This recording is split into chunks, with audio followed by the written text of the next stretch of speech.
ನಾನು ಬರ್ತೇನೆ.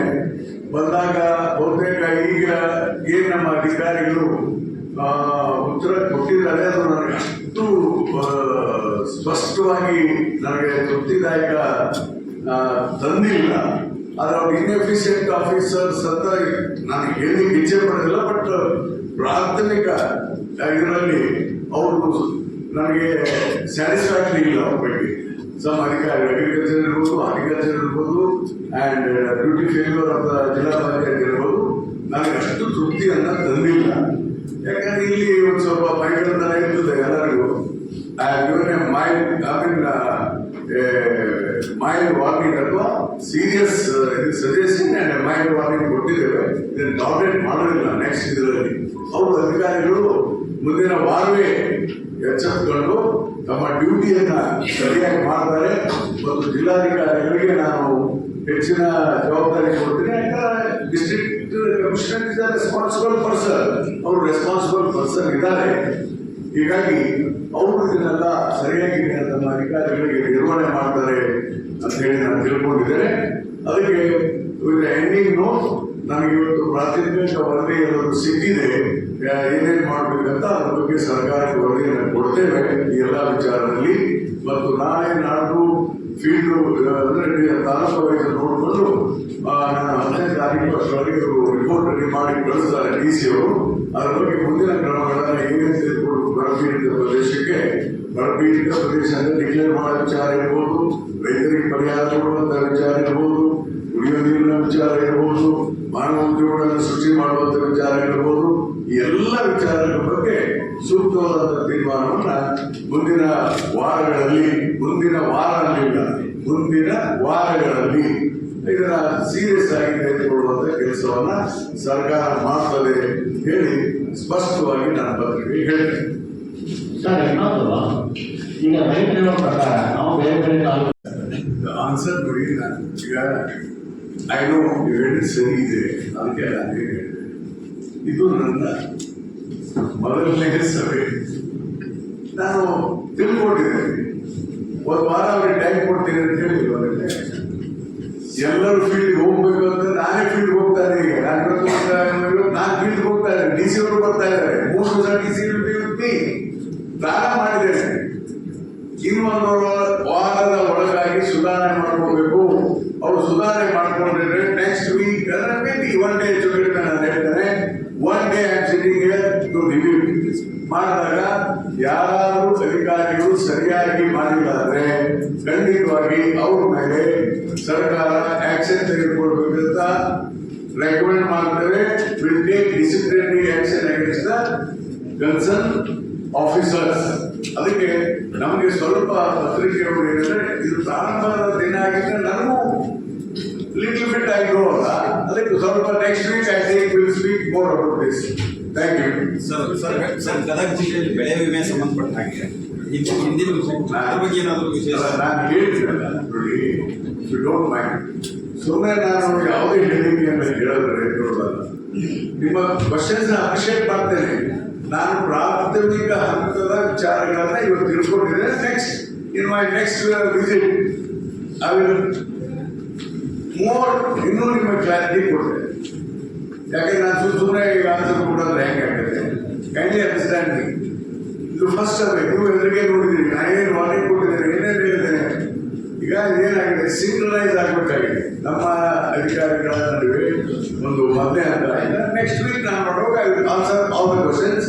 Will do satisfactory job as per ನಮ್ಮ ಪತ್ರಿಕಾ ರಂಗದ ಸ್ನೇಹಿತರು ಏನು ನಿರೀಕ್ಷೆ ಮಾಡ್ತಾರೆ, ಜನ ನಿರೀಕ್ಷೆ ಮಾಡ್ತಾರೆ, ಅದನ್ನೆಲ್ಲ ವಿಚಾರಗಳನ್ನ ನಾನು ಮುಂದಿನ ದಿನಮಾನದಲ್ಲಿ ಸರಿ ಮಾಡಿಕೊಂಡು ಉತ್ತರ.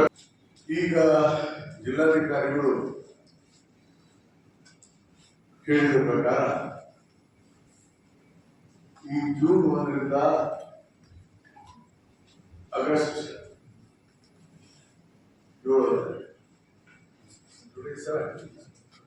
7ನೇ ತಾರೀಕಿನವರೆಗೆ ಅಂದರೆ ಸುಮಾರು 67-68 ದಿವಸ ಆಗ್ತದೆ. 68 ಡೇಸ್ ಆಗ್ತದೆ.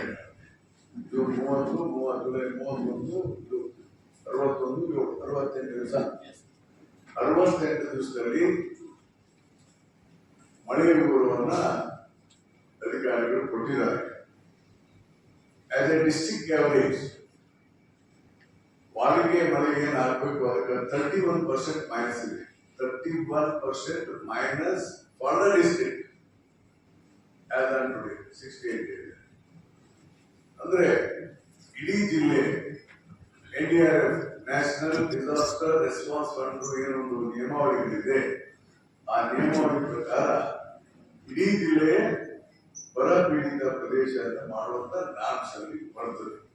ಆದ್ರೆ ಅದಕ್ಕೆ ಇನ್ನೂ ಬೇರೆ ಬೇರೆ ಕಂಡೀಷನ್ ಇದ್ದಾವೆ. ಅದೆಲ್ಲವನ್ನ ಒಂದು 2 ವಾರ ಕಾಯ್ಬೇಕಾಗ್ತದೆ ಜಿಲ್ಲಾಧಿಕಾರಿಗಳು. ಅದಾದ್ಮೇಲೆ ಸರ್ಕಾರ ಬರ ಪೀಡಿತ ಪ್ರದೇಶ ಅಂತ ತೆಗೆದುಕೊಳ್ಳುವಂತ ಕಾರ್ಯಕ್ರಮ ಮಾಡ್ತಾರೆ.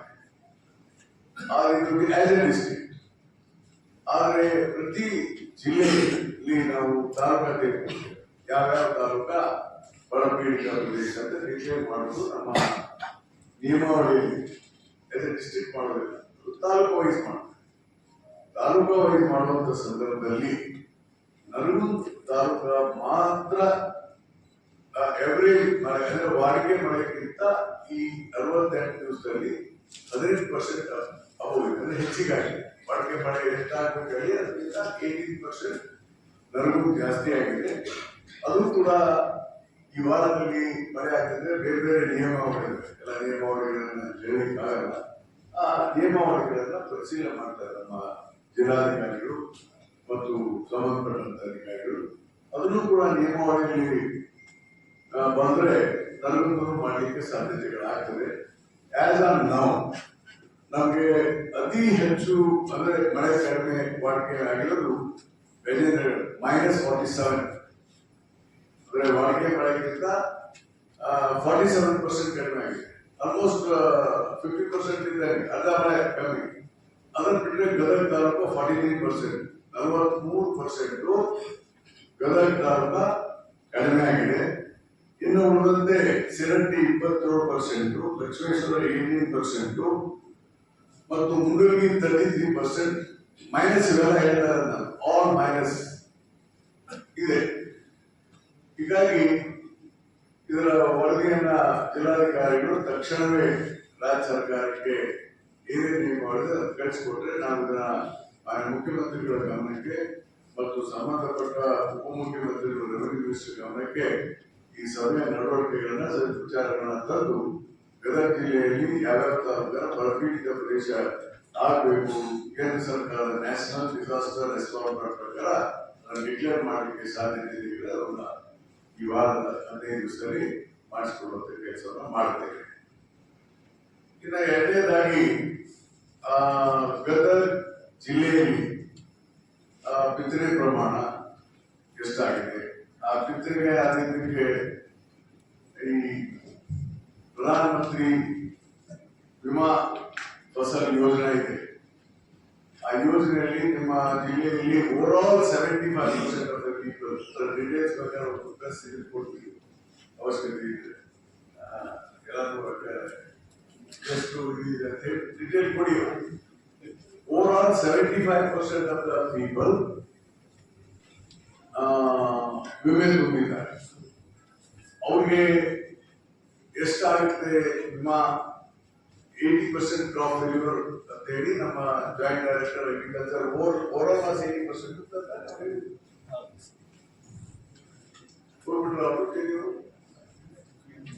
ಓಕೆ ಆಗಿ 80%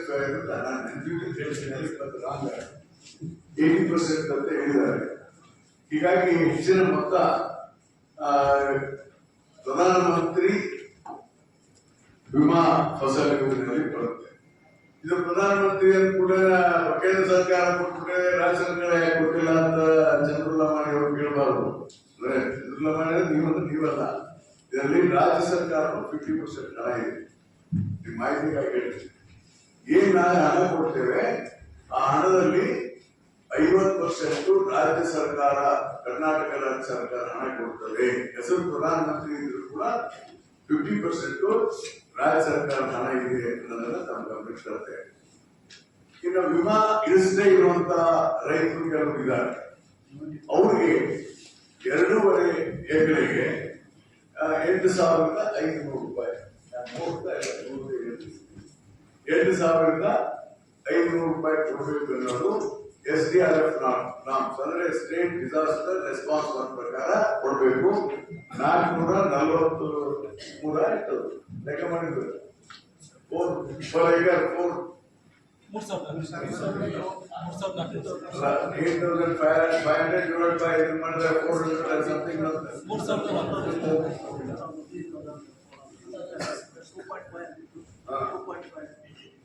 ಎಷ್ಟು ಬರುತ್ತೆ ಅವರಿಗೆ?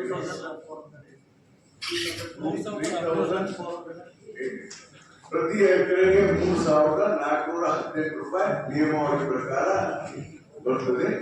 ಅದನ್ನು ಕೂಡ ಹಣ ಎಷ್ಟು ಬೇಕು ಅಂತ ಹೇಳಿ ಈಗ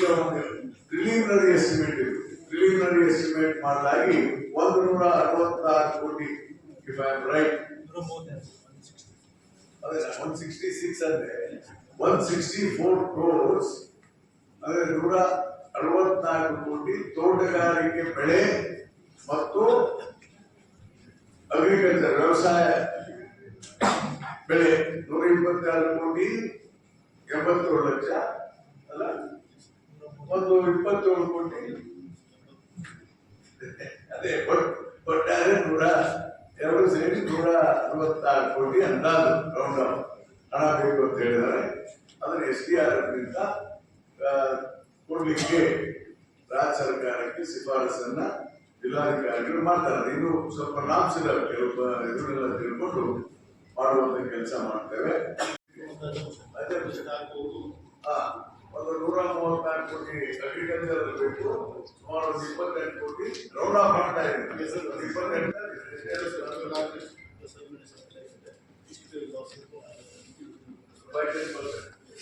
that means 130 ನೋಡ್ರೆ ಸುಮಾರು 164 ಕೋಟಿ ರೂಪಾಯಿ ಆಸ್ ಆನ್ ಟುಡೇ ಬೆಳೆ ಲಾಸ್ಗೆ as per the norms of the SDRF is required for the entire service. ನೋಡಿ ಸರ್ 47 ಅಲ್ಲಿ ನಾವು ನೋಡಿದಾಗ ಈ ಮಟ್ಟಕ್ಕೆ 58 ಹೋದಾಗ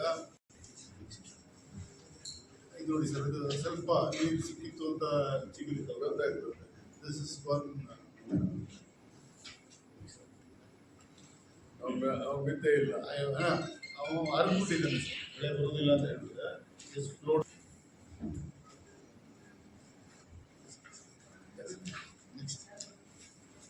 okay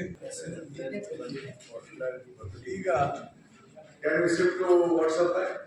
Yes, yes.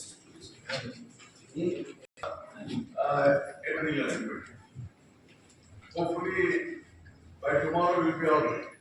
Okay. Next come to the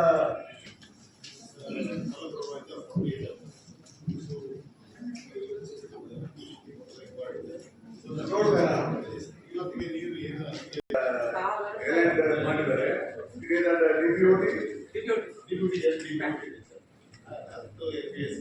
tender ಆಗಿ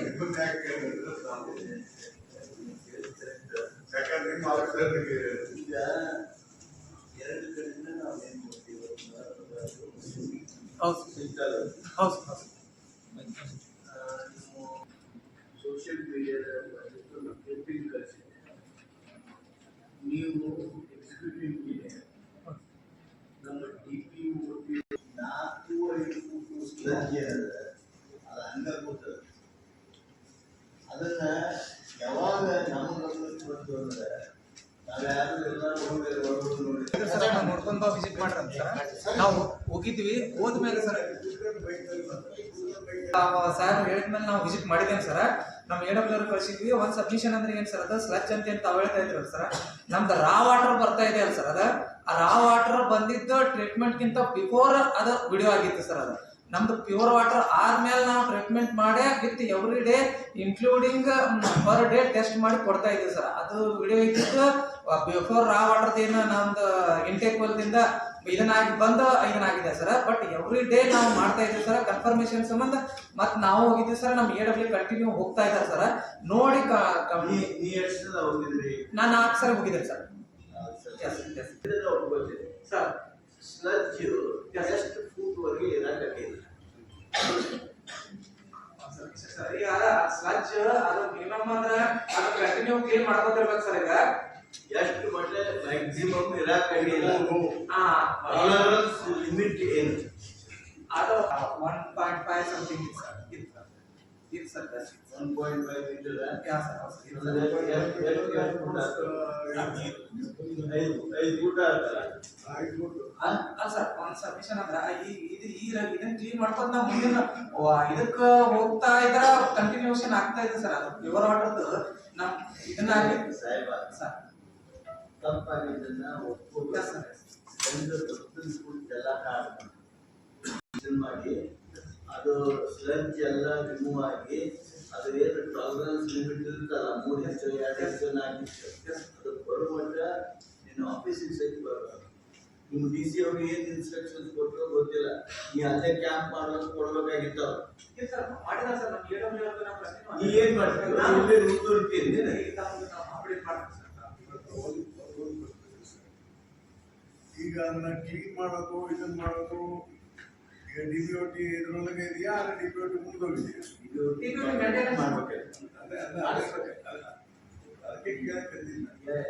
It is under still under DBOT or out of the DBOT? Under DBOT. But it is not with L&T because L&T guarantee period is over. They have given maintenance to some other contractor. ಯಾರು contractor? Vishwaraj ಎಲ್ಲಿ ಅವರು? Nagpur case sir. Vishwaraj ಅದಕ್ಕೆ contract ಹೊಡೆಯುತ್ತಾನೆ. ಆ unfit ಇದ್ದವರ ಜೊತೆಗೆ ನೀವು ಶಾಮಿಲಾಗಿದ್ರೆ ತಾನೆ.